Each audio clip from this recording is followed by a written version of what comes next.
like kind of frame out how long your father was around. Do you still have a relationship today? Yes, I Okay. still do. I All still right. do. We're not as close today as we were when I was growing up, Mm-hmm. because some things happened in my life that kind of shifted that relationship. Okay. Um, but I would say up until maybe 21, 22. Okay. Anything you can share about what caused that shift?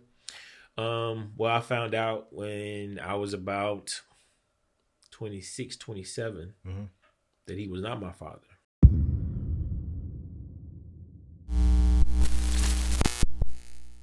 Welcome to the Dear Son podcast. This is a safe space where men have vulnerable conversations about the fatherhood journey now. Sometimes the topics are light, sometimes they're heavy. Changes from guest to guest. I never know until we start the show. And start the show we shall. I got a guest in the building today.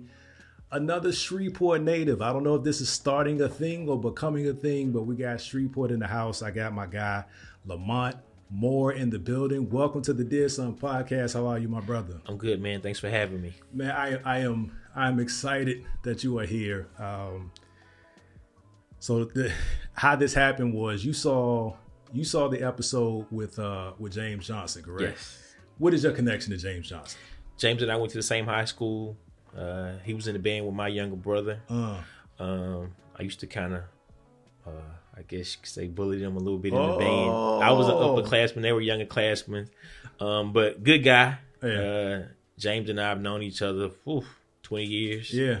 So his story kind of struck me because I could relate to a lot of things that he was talking about. Yeah. So I definitely reached out and said, "Hey, man, I just wanted to."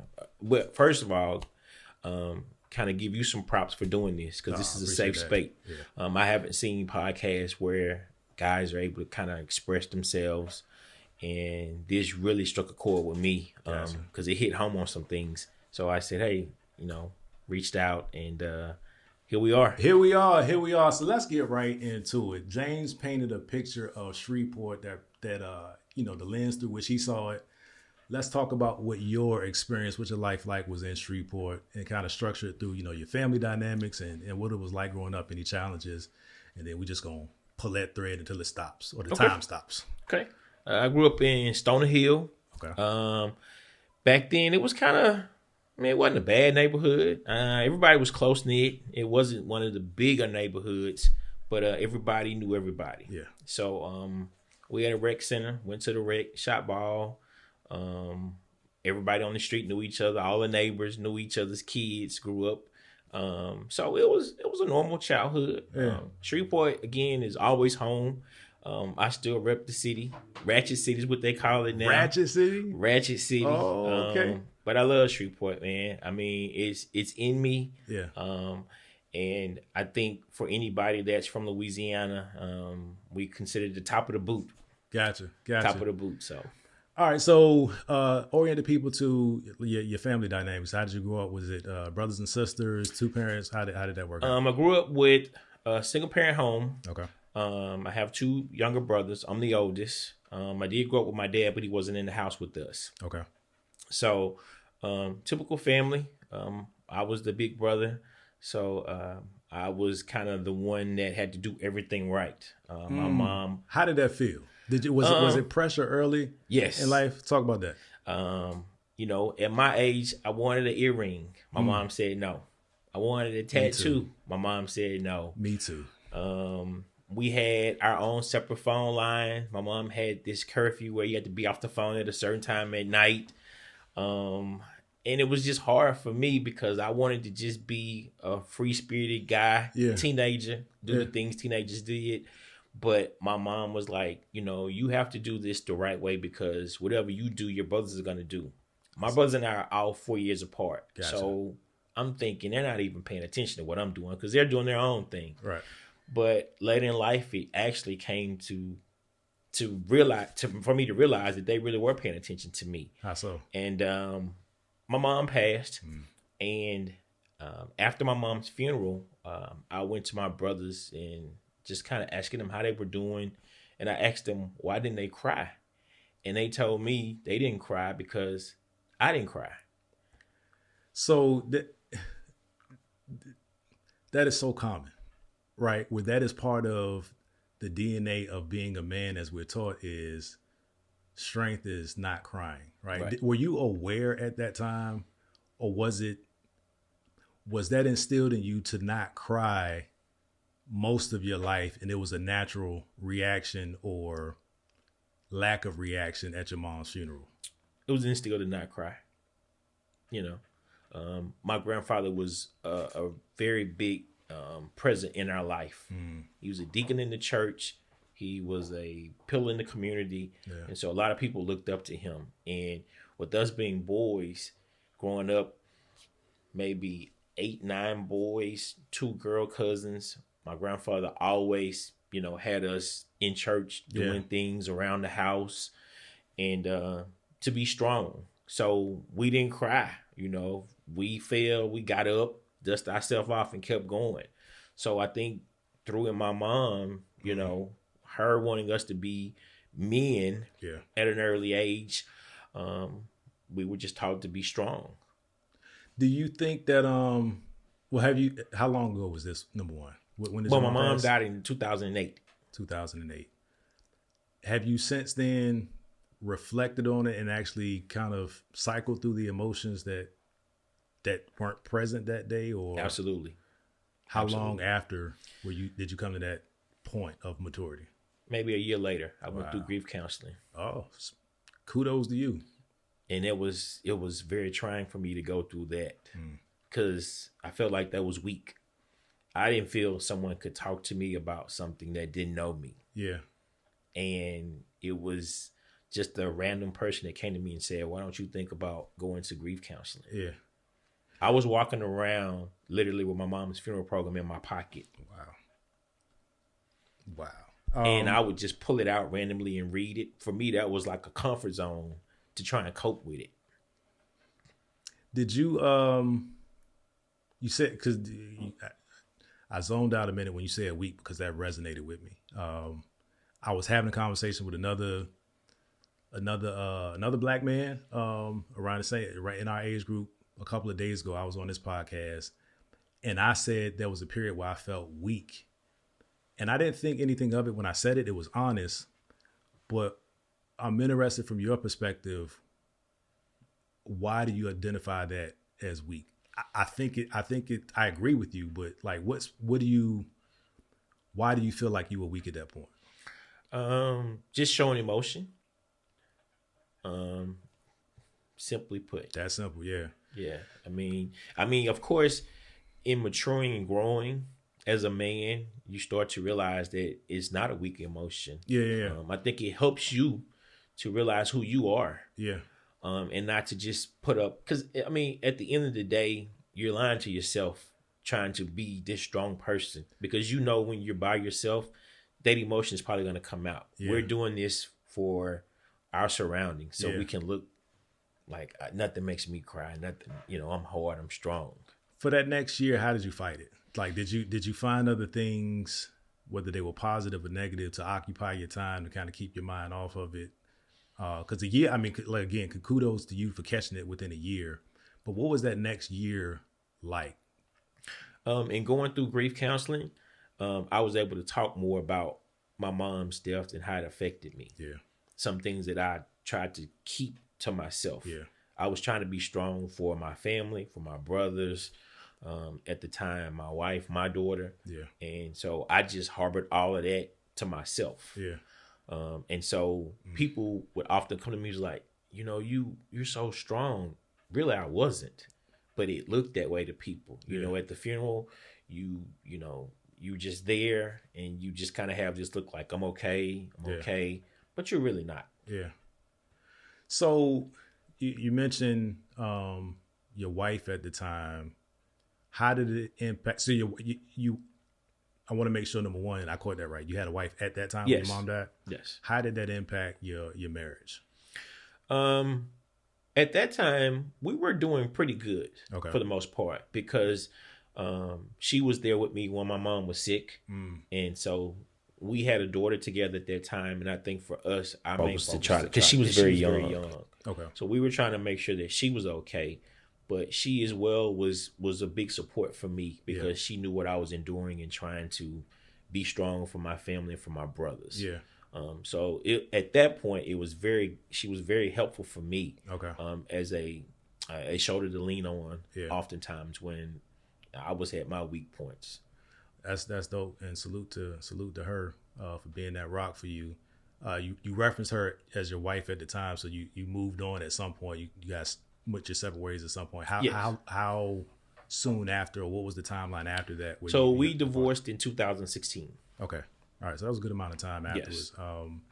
Your brothers, did your brothers seeing you again, going back to whatever they saw you do, they did early in life. That's how they were. That was how the whole non-emotional piece of this conversation came about at the funeral.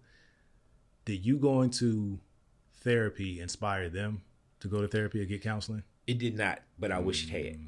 And I really wanted them to, because they live in Shreveport, Louisiana.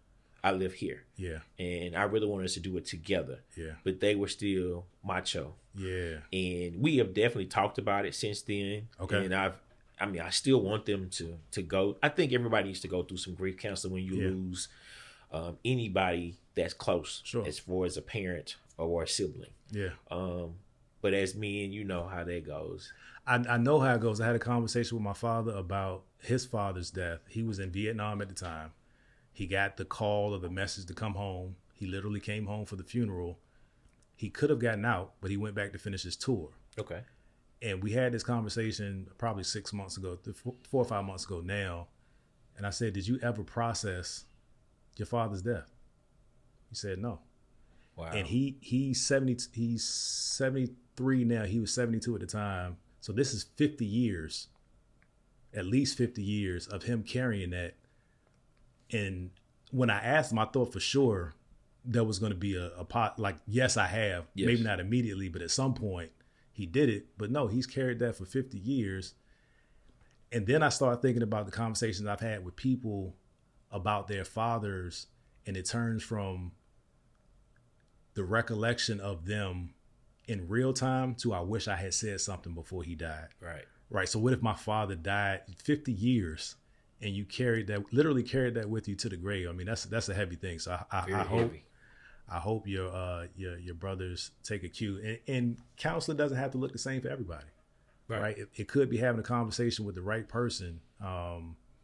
That's not a substitute for professional counseling, but just getting it out. I think there's something to it. And I really hope my dad,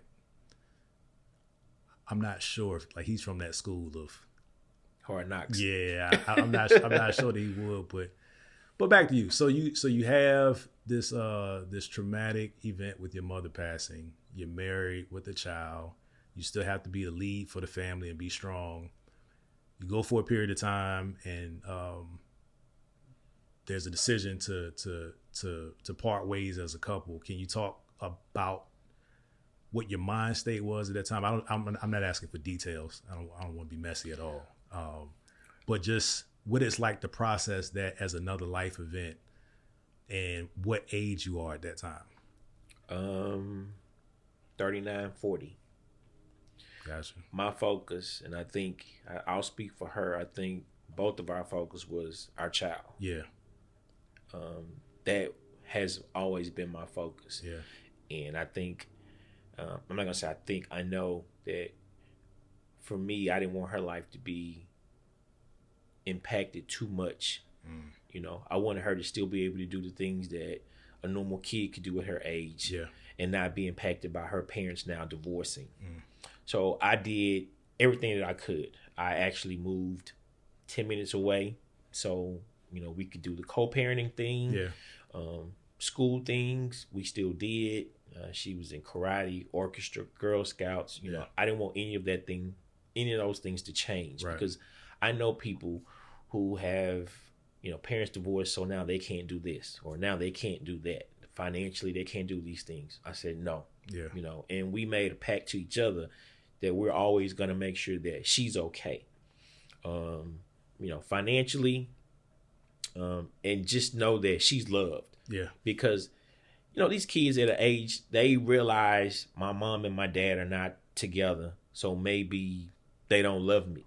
You know, and I didn't want my kid to have that thought about her mom or for me. Yeah. We have joint custody, so we have equal amount of time with her. Okay. For me, that was big because I knew my presence in her life was going to be important. Yeah. For one, she's a girl, and this is going to help me as a father be a better man. Yeah. So that was, I think, my whole scope going forward, and to make sure that, you know, I know it's going to be some changes, obviously, but minimal at best, and to know, most importantly, that she's still loved. Yeah. So I want to talk a little bit more about your daughter, because it, like, I don't know if you know, but like your face is doing something when you're talking about like there's this excitement, there's this pride. Talk a little bit about like her and your relationship. Let me say this: I grew up with two brothers. So when my wife at the time said she was pregnant, I prayed for a daughter. Most guys like, what are you doing? Yeah. I wanted a daughter so bad, man. And do you know why at the time? Or I don't know, man. It was just this thing with dads and girls. I get it. I get it. When we found out it was a girl, man, I was like over the moon. Yeah. And she let me name her Shelby Bliss Moore. Bliss is my grandmother's nickname, so that's her middle name. That's dope. Love Shelby. And man, this little girl is, I mean, I still call her my Dudas Noodles. Dudas Noodles. Dudas Noodles. Okay. She's the apple of my eye, man. Yeah. And she's made me so proud to be her dad, just a better person. So yeah, my face light up. That's why, man. It's because that's my heart. How did she change you? How did she change you at this stage of your life? Because it's constant. Well, the day she was born, my mom and my brother came down. I never forget. We went to the nursery I went to go show them her because they put him in the nursery. And my mom looked at me and she said, your life is forever changed now.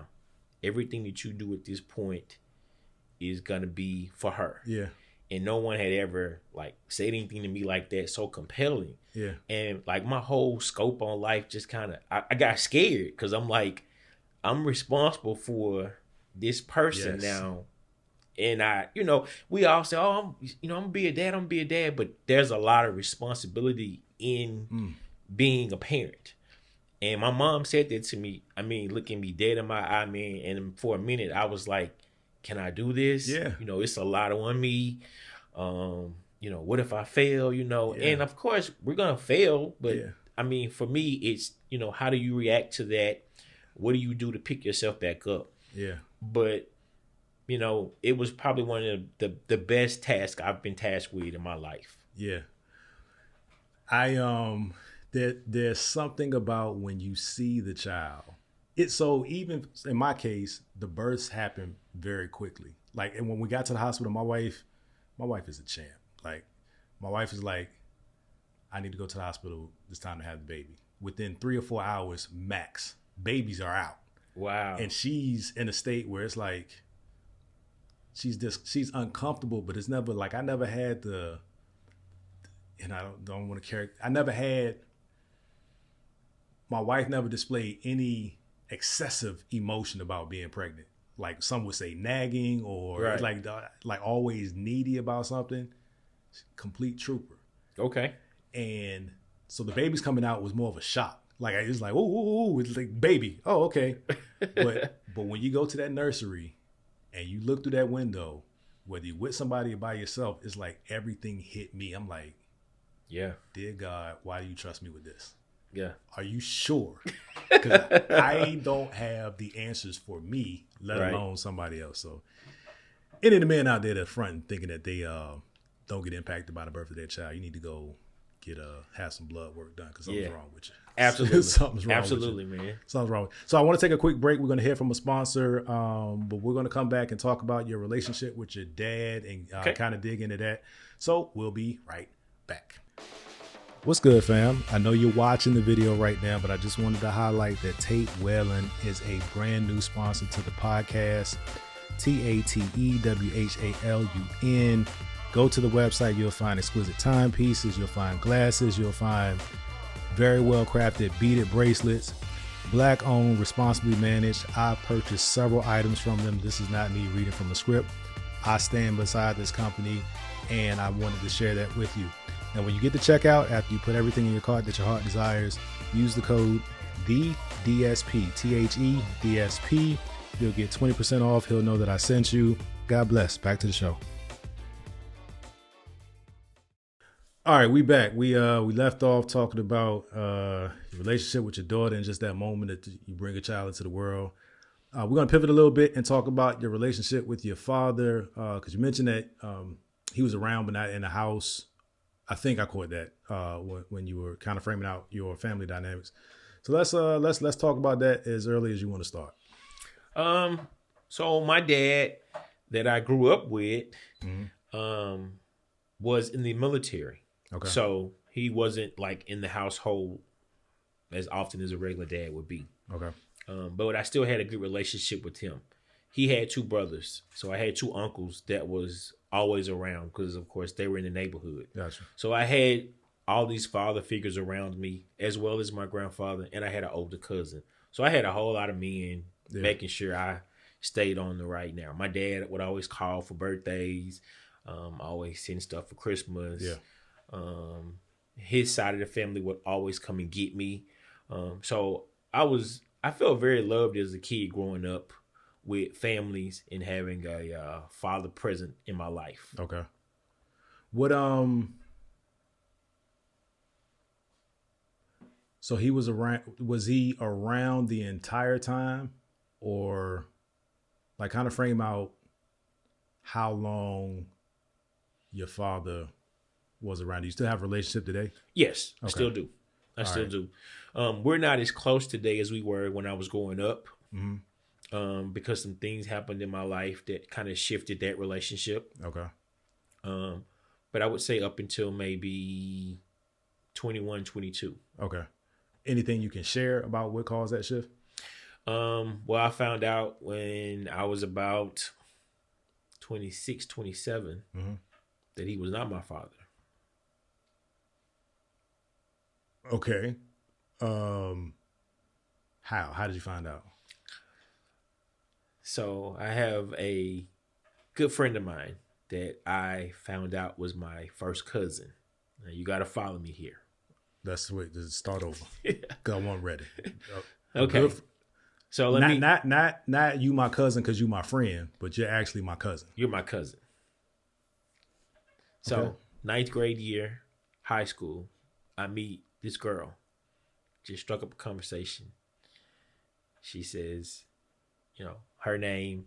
I tell her my name. We start talking. She says, my grandmother lives in Stony Hill. I'm like, I live in Stony Hill. She tells me her grandmother's name. The name rings a bell because I know this lady. I play drums at my church. She comes to my church and see me play drums all the time. She says, my grandmother. I'm like, okay. So we're friends. We hang out. Nothing sexual. Yeah. Just very tight. I meet her mom, her dad. We just tight all the way through high school. So we get to, this was 1999. We're hanging out. I'm home for a wedding, and one of our classmates passed. So I'm home for a wedding and a funeral. Gotcha. We hanging out. She's like, we need to talk. I'm like, what's going on? She says to me, I think you're my cousin. I'm like, I am. She's like, no, I think you like my real cousin. I said, what do you mean? She says, I think my uncle is your dad. So I'm saying, wait a minute. So I think my uncle is your dad. Yes. I'm gonna sit over here and process it, but you keep going, and I'm gonna catch back up with you. I'm saying, who is your uncle? And so she tells me his name.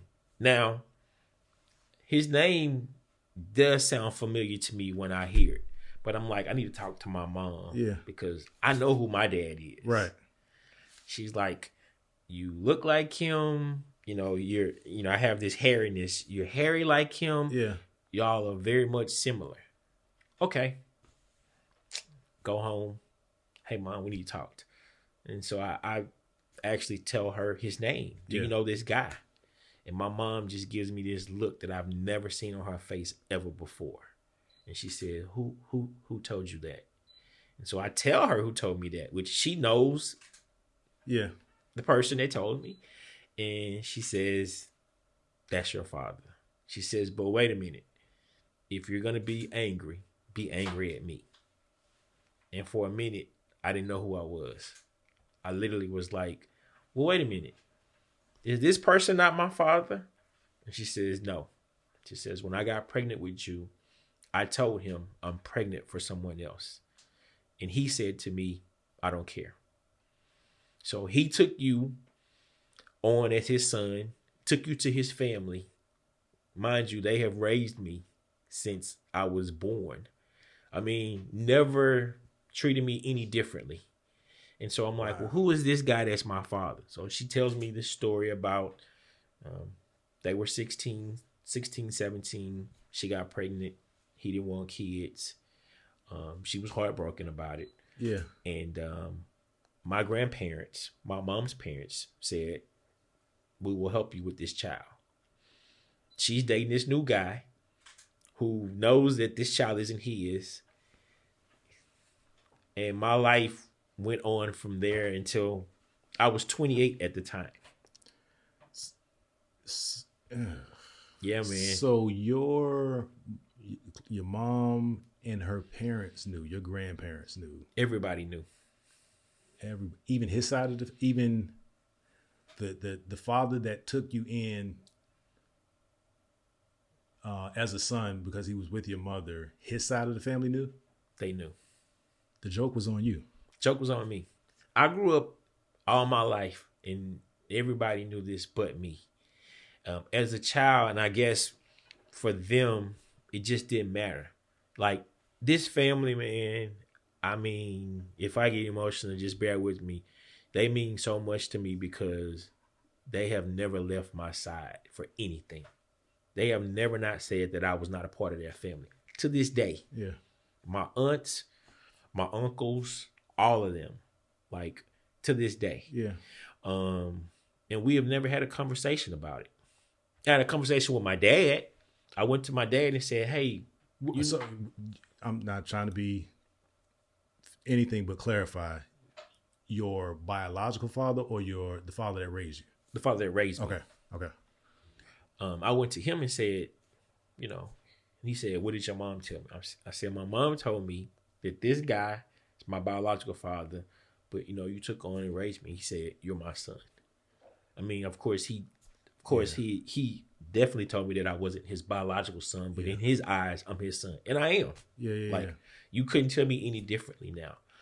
My aunts, which is the dad that raised me, his sisters, to this day, they're still my aunts. Yeah. His brother, still my uncle. We just went to LA in 20. Yeah. Went to a Laker game and hung out. I mean, I'm still close with this family. Yeah. My dad that raised me, my grandmother, his mom just passed in September of 2021. Wow. I actually sealed the casket. I mean, this is how connected I am with this family. Yeah, I mean, it's your family. It's my family, man.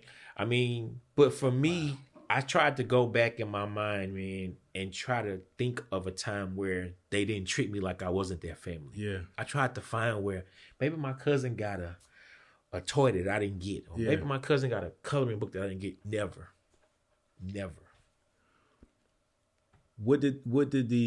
So salute to your family. I'm not going to call them anything but your family because that's your family for being family through and through. That's solid. What did the information do to you? I was numb. I mean, you see these talk shows where people have this stuff. Never in a million years would I think that would happen to me. Yeah. Because I'm very confident. I know who my family is. I've had people tell me, oh, you look just like your dad. The dad that raised me. Oh. But now I'm being told. Wow, I got you. That I really look like my biological father, which I really do. Somebody I've never seen before. Ever. So, a part of me felt, I wouldn't say betrayed, but I was like, well, maybe I should try to get to know this guy. Yeah. because he is my father, Yeah. you know. And what's even more strange is I'm so connected with his family now. Mind you, his niece, which is my friend since ninth grade. Oh, right. We're good friends. Yeah. My grandmother, which is my biological father's mother, would come to my church and see me play drums as a kid. Because she knew? Or it's just happenstance? Honestly, I think she knew. I mean, my grandparents lived 5 minutes from each other. I'm saying my biological father and my mom, parents live 5 minutes from each other. So my parents grew up in the same neighborhood. And my grandmother would come to my church, and my pastor would say little things like, oh, there's my little member, my little favorite member. Because she went to another church, but she would come to my church. After church, she'd come up to me, you know, as a kid, they'd give you $2, $3. I never knew. Yeah. So when we fast forward to my freshman year in high school, and my friend is telling me that her grandmother is this lady, I'm like, I know her. Yeah. Like, she comes to my church. Yeah. She used to come see me play drums. So I mean, I know her. Not like she's my grandmother, which she is, but she's just a little lady in my neighborhood that I know. I mean, hearing you unpack it is complicated.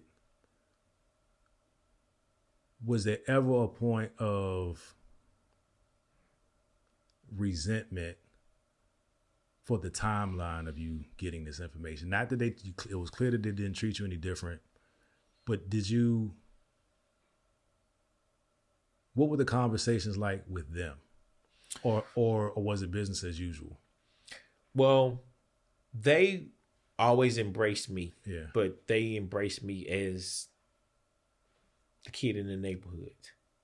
They didn't embrace me as the grandson for that side of the family. And I'm talking about my biological side of the family now. Yeah. So when this thing is starting to unfold and unpack, and my mom is telling me this is what's going on, my biological father still isn't in the loop because no one has really reached out to him to say, hey, you need to maybe see what's going on with this situation. So some years passed where we're just kind of sitting on this thing. Wow. And finally, my biological father calls my mom and says, I want to talk to him. Has that happened? Yeah. He called my mom. Wow. She gave him my number. He called me. Yeah. It was like New Year's Day of 2004, the year my daughter was born. Told me his name. Told me that he heard that he was my father and he wanted to take a DNA test.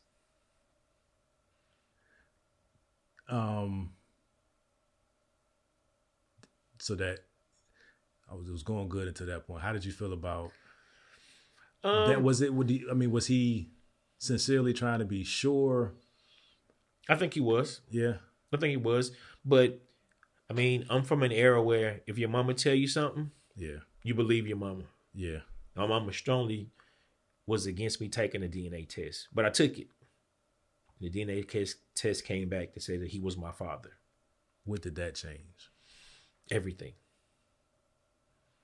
Because my relationship then with my father that I grew up with became a little strained because now I'm feeling embarrassed to be around this family. Wow. I'm feeling a certain type. They're not. Yeah. They're still embracing me. But I, for years, kind of went away. Wow. So in going away, were you going to your father's side of the family to try to find it, or you just needed some time away from? No, I was trying to go toward my biological father. Okay. How was that received? The family? Yeah. They embraced me. He did not. He did not.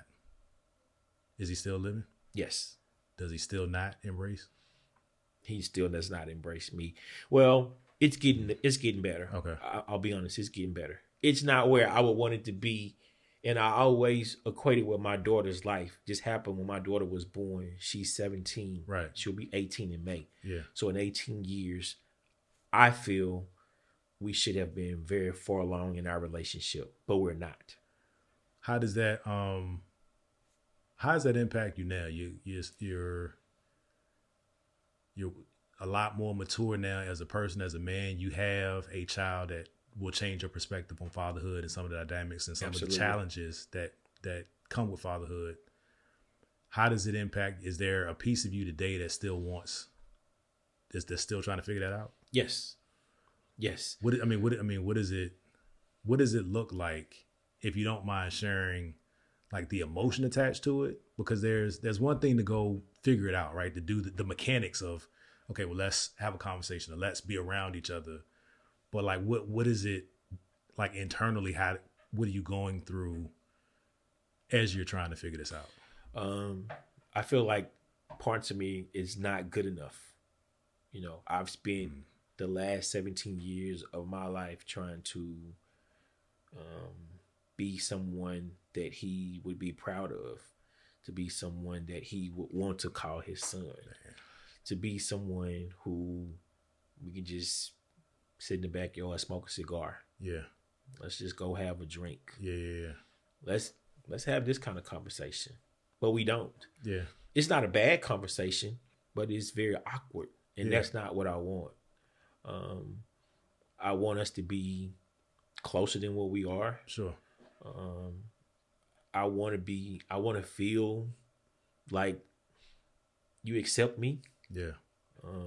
I want to feel, I know it's not going to be the same kind of love that you have for your other two kids, but I still want to fit in that equation some kind of way. So how many other kids does he have, and what? He has two. Boy, girls? He has a son and a daughter. Do you know the son? Yeah. What is that like? We're very close. Here's the shocking part of it.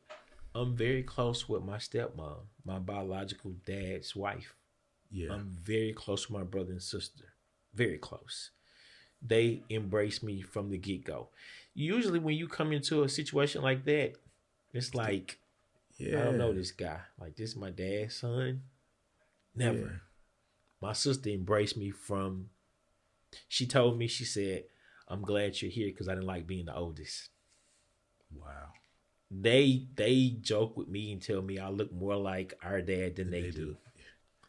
You know what's, so that part is not shocking to me. The connection between the children is not shocking to me, only because my mother's father, who walked out on her at a very young age, when it started another family, my mom reached out to the children of his new family, and they became close for a period. Right? I never met, and he'll only be acknowledged as my mother's father because I never had a grandfather. Right. And to a great extent, she never had a father, her father around for the times that he should have been there. But he passed. I felt nothing. That's not the point. But I'm not shocked that the bond between the children happened. Do you know, through conversations with them, have you learned about your father more? Yeah. From my brother, I have. Yeah. What do you think? So what do you think it is with the information you have about him that is hindering him from going deeper and allowing you into that space? I honestly don't know, man. I really don't. I've talked with my brother about it, and shocking to me, they didn't have a very good relationship growing up. Specifically the brother or both kids? The brother. I haven't really dove in really deep with my sister, with my brother, because I figure with him being a male like myself, maybe he can give me a little insight. Right. But they didn't have a really good relationship growing up, and I don't think that it is a really good relationship now. Now, I will be honest, I think a lot of it is due in part to me, because I think when my situation came into the fold, my brother was younger. And I think he kind of resented his dad because he didn't understand, you know, this guy cheat on my mom, but this guy, that wasn't the case. Yeah. Like, I was born before my dad even married his wife and had two kids. Okay. So it took my younger brother some time to realize, you know, it wasn't the case. But in talking to my brother, he realized how I was being treated. And he really wanted to be closer to me, that I wasn't in the fold enough. So it was some resentment. Now, of course, I've talked to my brother and said, hey, listen, I don't want my relationship with dad to hinder y'all's. I want y'all to be close. Yeah. Because you grew up in the house with him. Yeah. You know, those were some of the things that I kind of wish I had. Parts of me feel like what my life maybe would have looked like had I grew up knowing that he was my dad all the while. Yeah. You know, but my thing is this. Honestly, I don't resent my dad. I don't dislike him. I have had some angry moments because of some things. And I think a lot of my anger was because of how my mom felt being a single mom, teenage mom at an early years and not having support. Yeah, having to make those tough. Yeah, and having to really depend on her family and really a stranger to raise her child. At that time, of course. But last year I sought a therapist to help me have a conversation with my dad. Because a lot of this stuff that I'm telling you, I never had a conversation with my dad to tell him how I felt about things. Yeah. And it helped me get confident in myself to have a conversation with him, to just put it all out there. Yeah. And okay, I can build on this because now I can get everything out. And it's not to bash him. For sure. It's not to make him look bad. Yeah. It's just to let him know what I've been holding. Yeah. And like I said, I always equated to my daughter's life for 17 years because this is when this actually came out, when my ex-wife was pregnant with my daughter. Yeah. And going through the counseling, it helped me learn some things about myself. And, you know, again, you know, as men, back to kind of this whole trying to be hard. Yeah. It doesn't always have to be that way. Yeah. You know, we can be vulnerable sometimes in life. And it took a lot for me to have a conversation with my dad and really tell him a lot of the things that I, as a man, felt like I'm a little soft, I'm a little weak saying this stuff. Yeah. We're gonna step away for another break here from our last sponsor for this episode, and we're gonna pick right back up with how that therapy helped you and what did you feel when you got to that point where you felt you can have that conversation? Because I think that's important for people to understand what the other side feels like. It's scary going into it, but when you're able to have that conversation or at least be in a place where you can get that stuff off, I want to tap into that just a little bit. So we'll be right back. Okay. Got some pretty good ones on that for you. Dope. I'm gonna leave it right here. I got you. Is that's Keisha's? Yeah. Okay.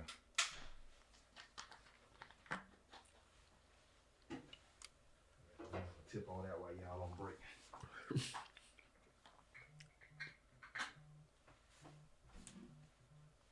You guys are doing great, by the way. Thanks, man. I get to learn. My part is easy. That's that's you over here, bro. That's work. Yeah, just I know. Appreciate it, my guy. All right, man. Good Nice meeting you, man. I'll probably see you at James Spot when he open up, man. I heard you about to open up pretty soon. Yeah, man. So I'll definitely be around. I'll probably be in there with my camera. Shoot, me too. Let me know. Oh, look at All you. right, boss. Oh, sweet feet. Both of y'all got sweet feet today. I see you. Man, look, I decided to give my boots a rest. Yeah, I noticed. All right, give us y'all later. Easy.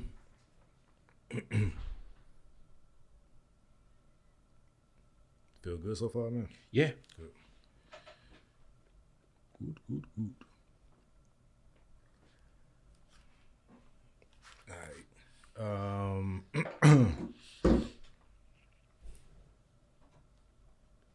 Straight? Yeah. Okay.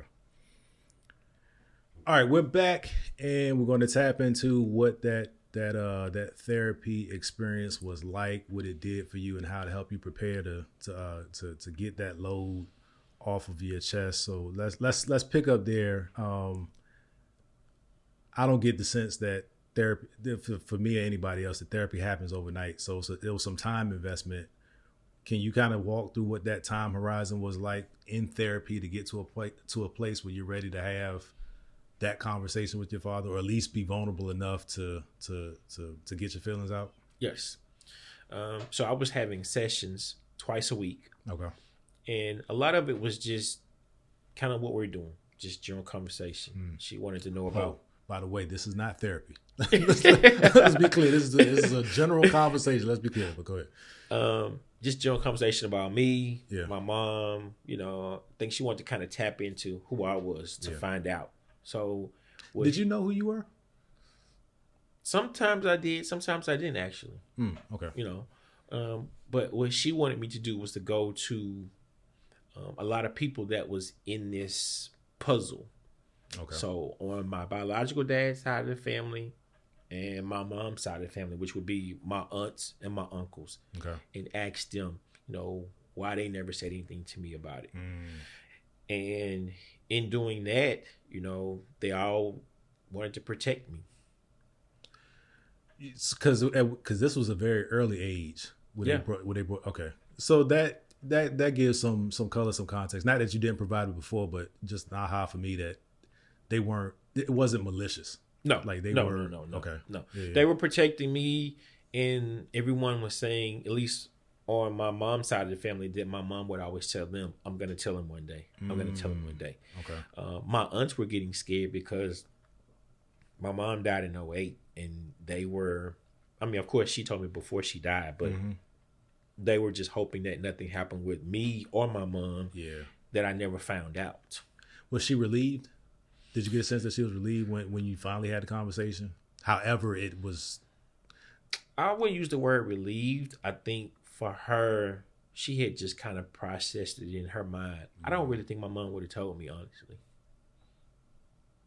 Had I not gone to her and said, "Hey, Mom, who is this guy?" I really don't think my mom would have ever told me. I think she was that torn. And I think for my life, she didn't want that chapter to open up. But this thing was just bubbling, man. It was brewing. It was going to come out at some point. I feel now after kind of looking back at things. But I don't know that she would have really told me. So I'm in therapy last year trying to get up some confidence on how do I have this conversation? What did I do? How do I even approach my dad? Because our conversation is how's the weather, right? Sports, just the basic stuff. We don't say I love you, those kind of things. I feel like my dad loves me. I love him. Okay. But we don't say it. Did you grow up saying it? Yeah. In the family that accepted you? Okay. Yeah. Okay. Yeah. So you never had a problem telling your daughter that you loved her or expressing Absolutely that? not. Okay, that's fantastic. Even right now, every time I talk to her, that's how it ends. Love you, Dad. I'm sure. Because you can't say nothing about her without smiling and being proud. So that's dope. But yeah, so that wasn't a problem. But I think for me, it was more of a situation where, to be honest, just feeling rejected. Yeah. Or the fear of feeling rejected. Yeah. I think for me. I think that is the kryptonite for all men is rejection, right? Yeah. Because somebody not accepting you and you having to deal with that emotion is a tough thing, and it's not part of what we're not to say structured to do, but taught to do in a lot of cases. I struggle with even things as simple as asking somebody for help. Yeah. Whether it's related to a trauma or not, but just what if they say no? Like I'm getting a lot better at it, but I realize a lot of self-reflection helped me realize that a lot of the way that I move has to do with what rejection may come from it. Right. And it kind of limits my ability, not limits, but it limits. I know it's limited me from opportunities in the past, but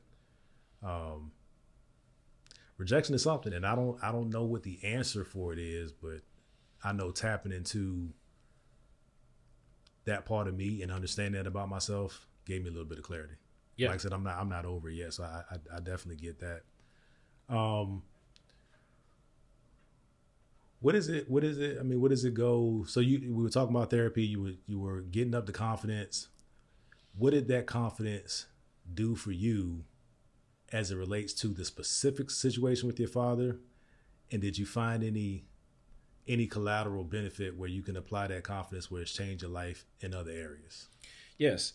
I think going in knowing that this could be a good ending or a bad ending.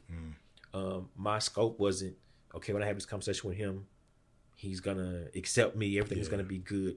Of course, I'm going in with a positive intent, but I'm also saying this could go another way. Yeah. So I have to really adjust my life now to, if this goes bad, if it goes great, but I hope that I'm strong enough to not have a grudge if it doesn't go well. Yeah. So I get prepared. Yeah. I drive home to Shreveport on a Monday, not even a weekend. Yeah. Have this conversation with my dad and my stepmom. Didn't go well. Wow. Yeah. Didn't go well.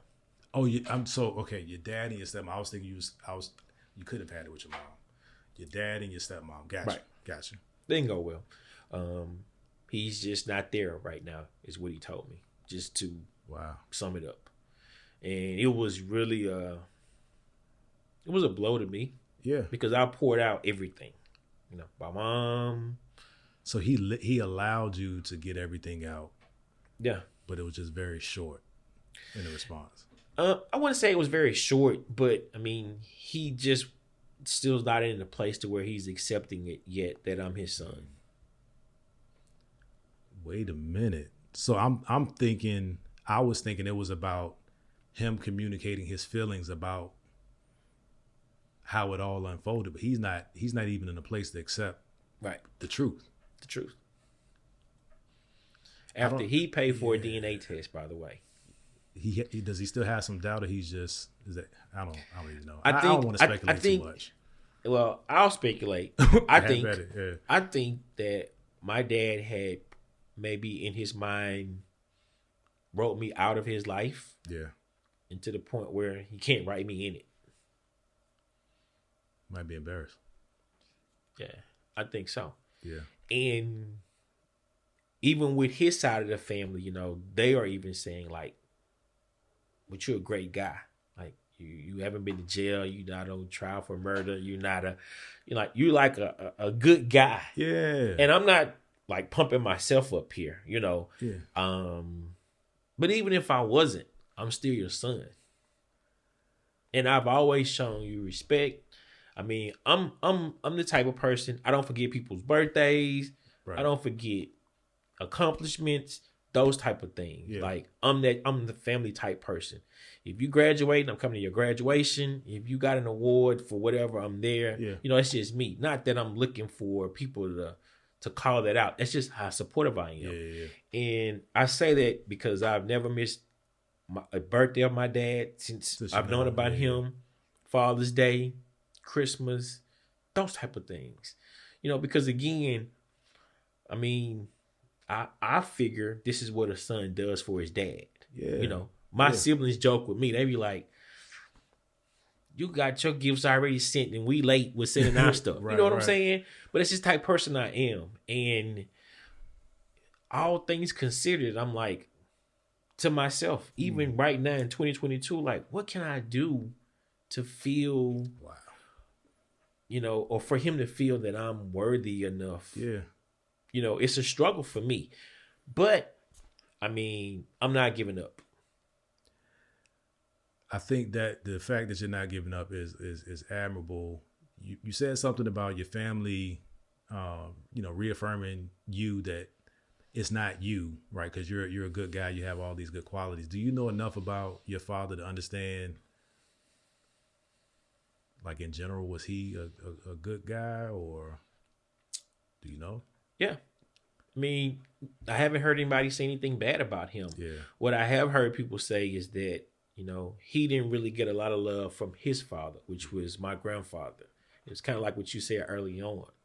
And, back in those days, love from your daddy is just, providing for you. It's food in the fridge. Yeah. Do you have somebody to say? Yeah. And maybe he doesn't know how to do that. And that's why I'm not taking it too personal that it's me per se. Yeah. I mean, I can't lie and say I don't feel that way in some instances because I'm human. Right. My feelings get hurt too. But I mean, when that conversation happened in May, I didn't talk to my dad until like August. Because I just needed to, that was my time to say, okay, I got to process this. Yeah. Because I just laid out 17 years of things to you that I felt, you know, sometimes disrespected, sometimes not accepted. Yeah. And like, I don't really get anything back other than the fact that I'm just still not ready yet. I'm just kind of not there yet. And so August, you know, and this is the thing, that was May. I still sent him something for Father's Day. Yeah. You know, I didn't call. Yeah. And then August came and he reached out to me. And I mean, he knew it had been a while because we don't usually go that long without saying anything. Right. And I told him, I said, I don't feel appreciated. You know, I kind of gave you everything that I had in my heart to give. Yeah. And it wasn't accepted well. You know, I wasn't expecting you to just say, hey, I love you, son, or whatever. But, and if that's your honest truth, then I accept that. But how would you expect for me to feel at this point, being that I've just given you all this information, Yeah. you know, on how I felt, like my truth. Yeah. And we have been still having little conversations about it since then. I don't know where he is in accepting it. Yeah. But I mean, hopefully we'll get in a better place. My whole, I guess, thought of this was to hopefully inspire some other guys that's going through some things to know that you're not alone. Yeah. Your situation is not, man, I'm out here on this island by myself. No, there's some guys out here that's really dealing with it. And for me, I think I wanted it to not get me in a bad place on being a father myself. That's what I was going to ask. Like, what are some clear things that you're conscious of that you do as a father because of your history? I try to talk to my daughter every day. Gotcha. We're not in the house together every day because, of course, I have joint custody of her. But if it's no more than a FaceTime or text, I try to let her know that the door is open for anything that she wants to talk to me about, because I don't want her to go a day, a month, a year with some things that's bothering her that she could tell me. Yeah. I went 17 years, you know, after not even knowing my dad for 28 years of my life. Yeah. So, you know, that's like my lifespan. I'm 45. Like I said, man, that's extremely commendable. I'm proud of you as a man, as a black man, that you are intentional about not transferring that trauma to your daughter. I think it's important that she understands your trauma, and I don't want to dig into what discussions that you've had, but hopefully, you know, she hears this, she views this content. It'll give her a greater appreciation, not that she doesn't appreciate you, but just a greater appreciation of who you are as a man and some of the things that you've had to overcome.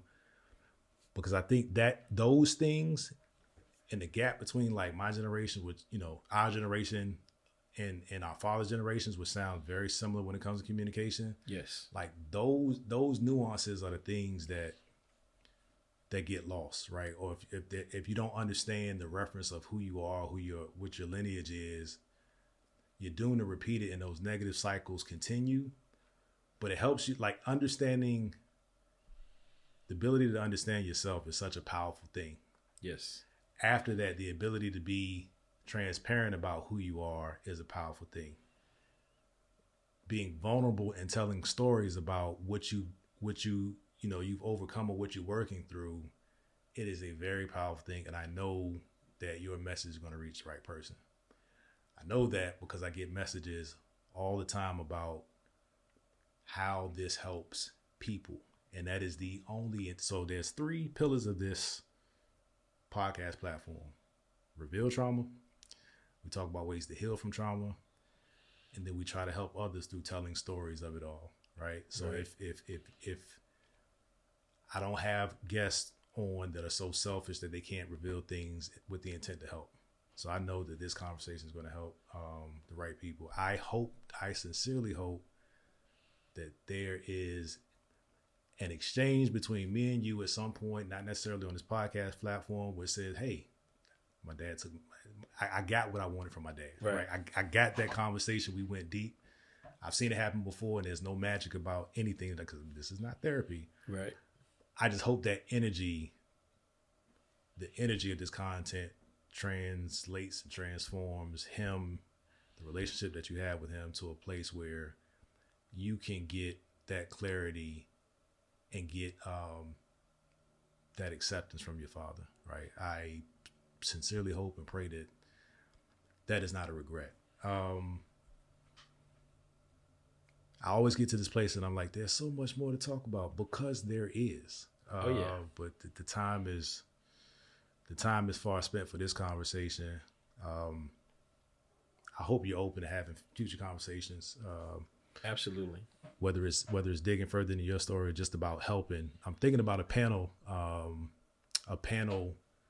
opportunity or idea to just have some Black men talk about things like in a barbershop or like you're sitting in the garage, that kind of thing. And That's a great idea. I think your perspective would be helpful at some point.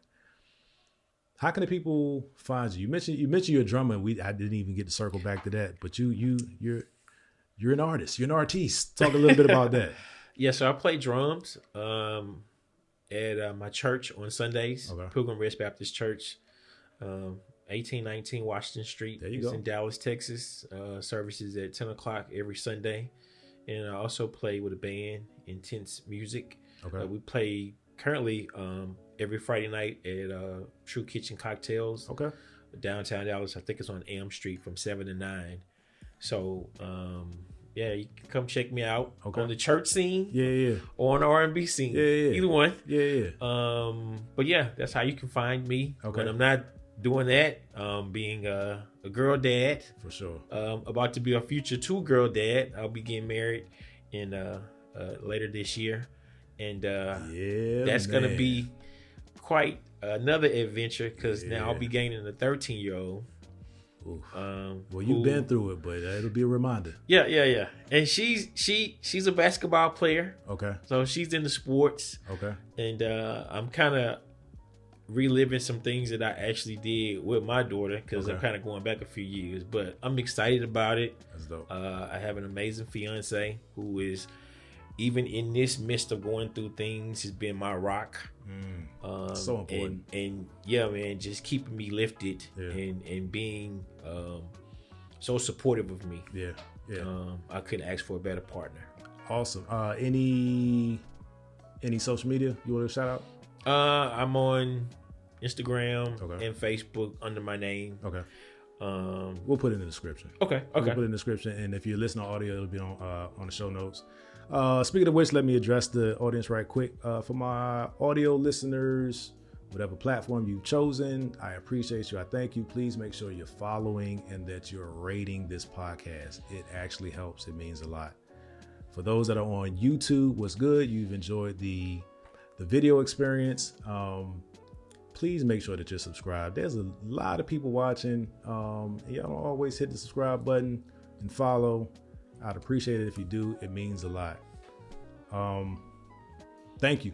Been a great conversation, man. I'm really, some of the things you said, I'm still processing, like trying to put myself in that space of how it would impact me. Again, salute to you for doing the work, going to therapy, getting what you need to understand you and process, these challenges and these scenarios that life is throwing your way. So thank you. I won't prolong this any further. We appreciate you guys. God bless you.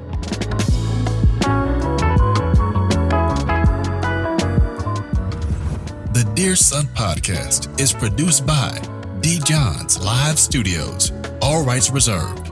Don't forget to rate and review this podcast on your favorite podcast listening platform. We'll see you here next time.